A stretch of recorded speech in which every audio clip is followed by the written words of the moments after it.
My name is Bilha, B-I-L-H-A, last name Ron, R-O-R-I. I was born in 1930 in Israel. At that time we call it Eretz Israel. We don't use the expression Palestine.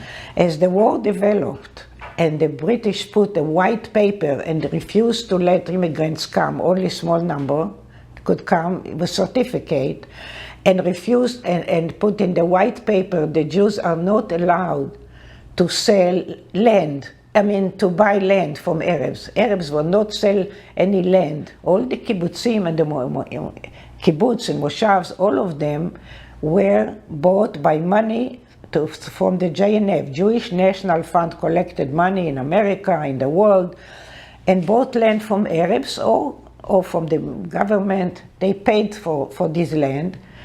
So the tension became more and more between the British, even though as the war developed, and they would not let the immigrants come. And we knew that they are dying in the camps in Europe. We start to hear the news from 1940, even before, like Kristallnacht. We knew what happened in 1938. We knew what's happening in Europe from the news. We knew because of the family were in Europe. My father brought one brother from his family of 10. The rest of them remained in Europe. In 1942, when the Nazis came to the Ukraine, they killed all of them. My mother did not have cousin, a brother, a sister. There were 5 people in her family. They killed her parents. They killed my father's family. There were from all this huge family of generations that lived there, was left one brother and his wife that happened to be, he was in the Russian army, and she was visiting her mother in Moscow, and with 2 little children. They are the only one left from this family.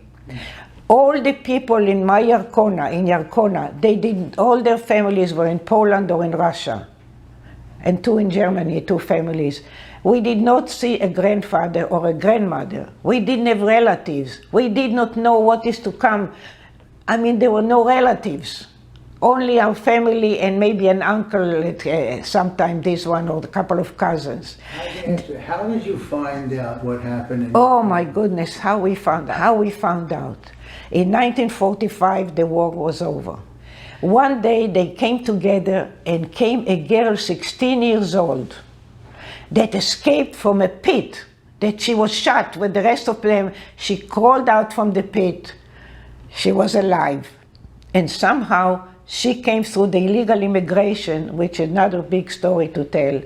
She came, and I was in a meeting when she told all these people gathered in Tel Aviv in one room, and she said to them, "You don't have families anymore." They all were buried in mass grave, all of them. Maybe you'll find one here and one there. I don't think, she told my mother, "There's nobody left from your family." She came from my mother's town. No one left, no one. All the people, men, women, children, all young, there's nobody left from her family. Mm-hmm.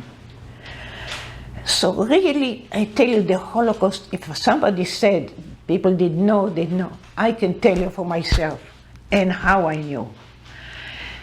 I really, and and I tell you, I asked my father. My father lived to be 94, my mother died when she was 82.